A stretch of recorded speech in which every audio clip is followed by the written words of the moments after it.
Today I'm going to show you how to use Procreate. So Procreate is an app on the iPad, and basically I use it for everything. All my custom illustrations, my Cricut designs, my YouTube banners, everything you've seen from me is from Procreate. So I wanted to show you how to use it. So Procreate is only available on the iPad. It's a pixel-based program, so different compared to Adobe Illustrator, where that's a vector program. It's pixelated, so when you zoom in, you'll see 1,000 different pixels, and that's how it creates the images. So I use my 7th gen iPad and my Apple Pencil, which is the 1st gen, and I absolutely love this program, and I just wanted to give you a step-by-step guide on how to use it, because I know when I first got it, I was very overwhelmed and very confused. So let's go! So this is what Procreate looks like. So we're going to open it up. This is what your home page will be. So it will have all the different images that you've drawn. If you've just downloaded it, it will probably be blank. But I want to show you exactly how to create a new canvas and start your work. So if you hit this plus button in the top right corner, you can go through and choose different screen sizes. These are all the canvas sizes that I've used in the past, but you can customize based on what you need. So they'll have a few standards that are in here, so like the square, 4K, A4, etc. But you can go into this top corner with this black plus, click on that, and you can choose exactly how big you want your canvas to be. So you can choose either the pixel size, inches, centimeters, or millimeters. Maybe we'll just do 100 by 120, and you can see here that that's too large. So that's going to be too big for the iPad size that I have. So I'm just going to backspace that and maybe make it 50, still too large. So we'll go 20 centimeters, and then that's perfect. So you can see here, this maximum layers, I can only use 5 layers with this canvas size. As I change this maybe smaller, I'll be able to use more. So if I made that 50 centimeters, you'll see now I have 15 layers available. If I wanted to change my DPI, you can either make it bigger or smaller. And again, those maximum layers are going to change based on how big the resolution you want to make it. The canvas size that I typically like to use, I'm going to cancel out of this, is this 1920 by 2500 pixels. So we'll open that up. I use this canvas size for all my illustrations for Instagram because it doesn't blur and it gives it a high enough quality when I upload to Instagram. If I'm doing custom illustrations for people who are going to print it, I usually do the canvas size about 3500 by 4500 pixels, just so when it's enlarged on print, it's not going to damage the quality of the work. The best tip I can give you when you first start is just have a play around with all the different features, try out all the different brushes, see what textures you like, because there's so many in here and it's good just to get a feel for it. So we're going to work from left to right, so I'm going to show you all the different features, and then you can have a play around with it to try out all the different features yourself. So over here, you've got your canvas actions. So this is where you can insert a photo, a file, add different text, anything like that, copy paste. And then over here, you've got this canvas. This is where you can crop and resize. So if I was drawing and I realized I need a little bit more space, just click this crop and resize, and you can make it bigger, smaller, exactly what you need. And you can see up the top, it will tell you exactly how many layers are still available when you change it. So I'm just going to cancel that as I don't need to resize it yet. Again, in this canvas, you can see this animation assist. I showed you this feature on my latest GIF video, so if you want to take a look at that, that goes into exactly how to use Animation Assist. Another great thing is this drawing guide.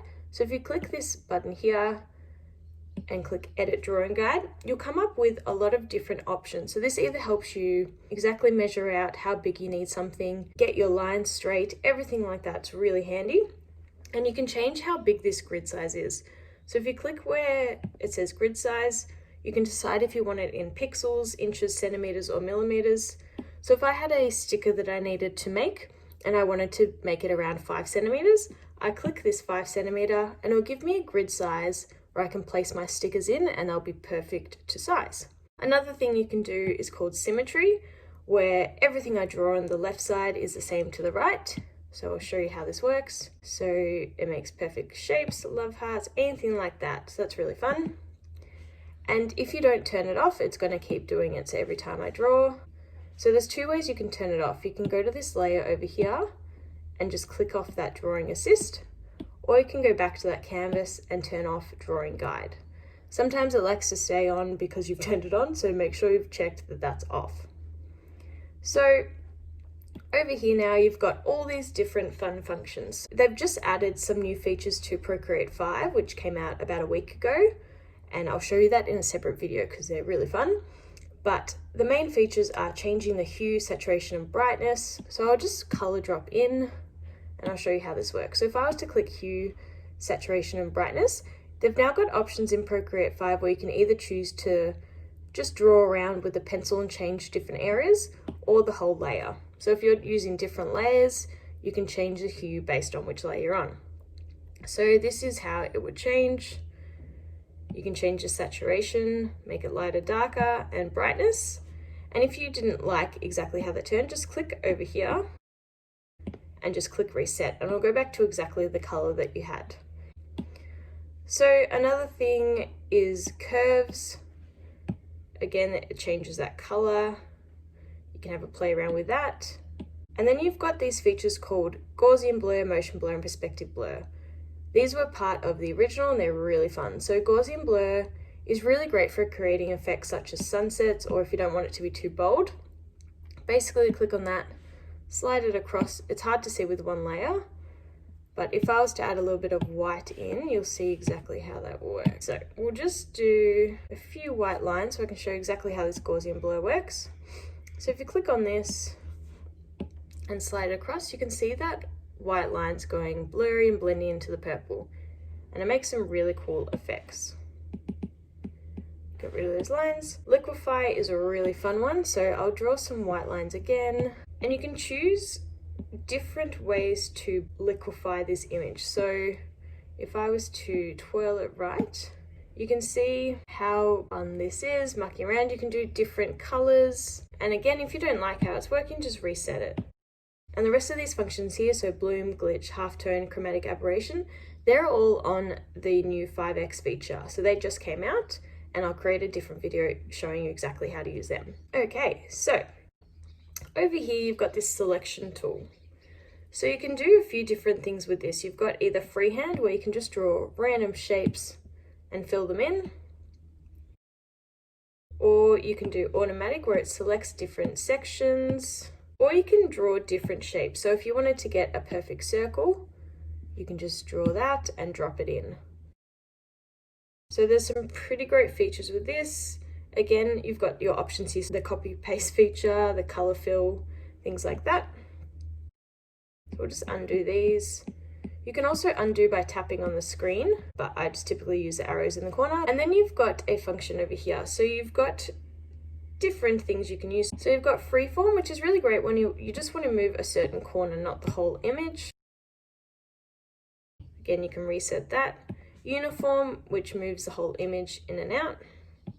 Distort is a really fun feature, so it looks like you're kind of moving it 3D, going in and out of the space.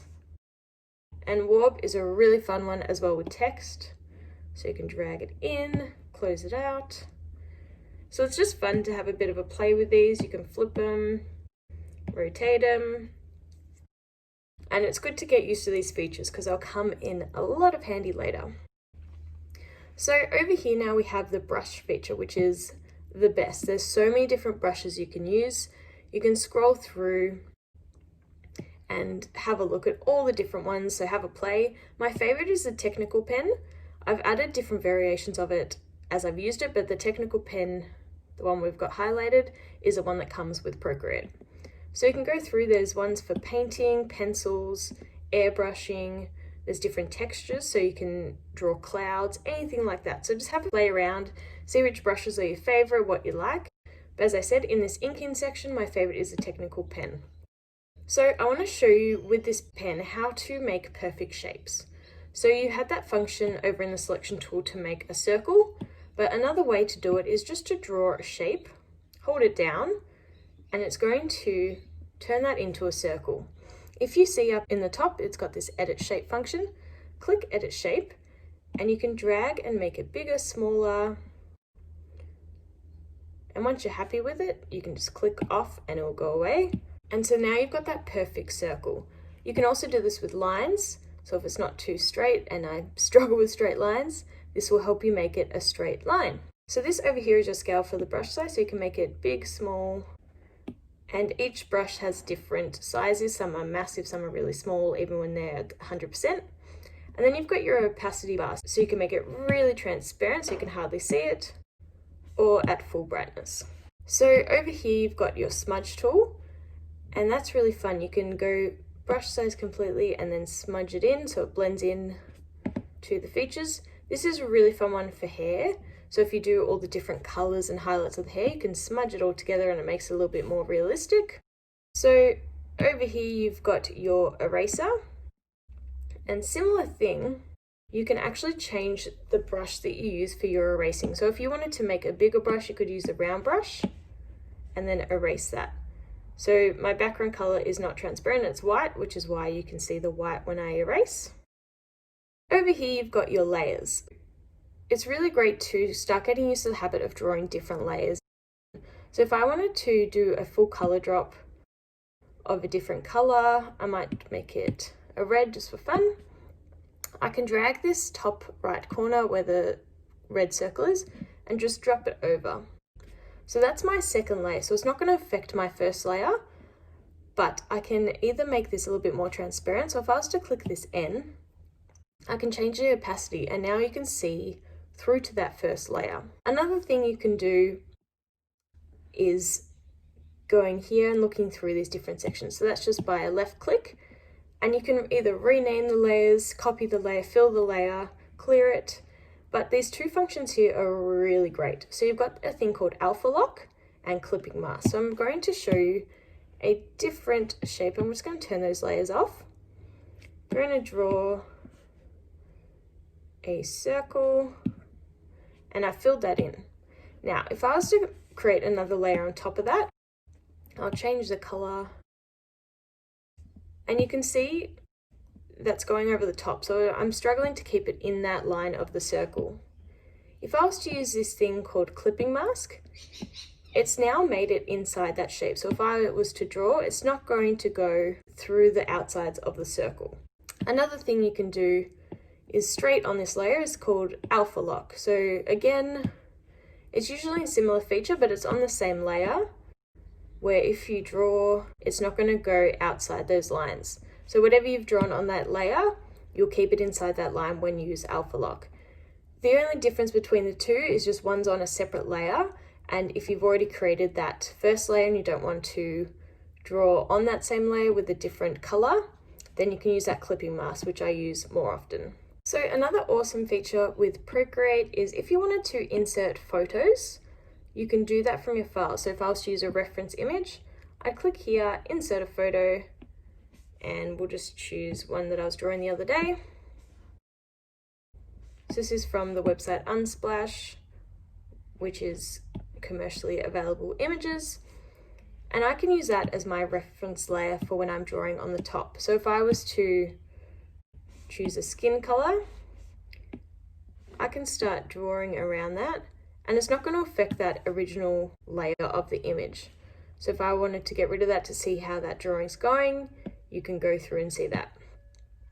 Another great thing with Procreate is you can turn off that background color, and it's going to make it transparent. So if you needed a transparent background for anything, you can just turn that off. So it's really simple to do. Otherwise, it will be set to white as a standard, and you can change that background color however you like. So when you're happy with whatever you've drawn, if you just want to save this red image, you again go to this cog and click share. There's different formats that you can share it as, so it can be a PDF, JPEG, PNG, TIFF. It just depends on how you want to save it and where you're going to use it. So I typically save it as a PNG just because it's higher quality than the JPEGs, and I can use it on all the programs that I need. If it was a GIF, which I've shown in my other video, you can save it as an animated GIF or a movie, however you want to do it. Another really cool feature is this video. It actually shows you a time lapse of everything that you've drawn. So we've obviously made some really random shapes in this video, but we're going to have a look through. So if I just click this time lapse replay, it's going to show you everything I've done on this canvas. So super random, all the different shapes, but just getting you used to the program and exactly how to use everything. So the last thing we have is our color palette. So if you click on the dot in the top right corner, it will bring you to this screen. There's a few different ways you can find colors. There's the disc, so you can just move it around, find the colors that you like.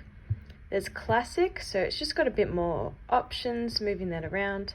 Harmony, which is another way, and you'll actually find a few different colors that work really well together. Value, so this is where you can add the code if you've got the codes for them, moving that up and down. And then you've got your color palettes. So this is where you can save colors that you like.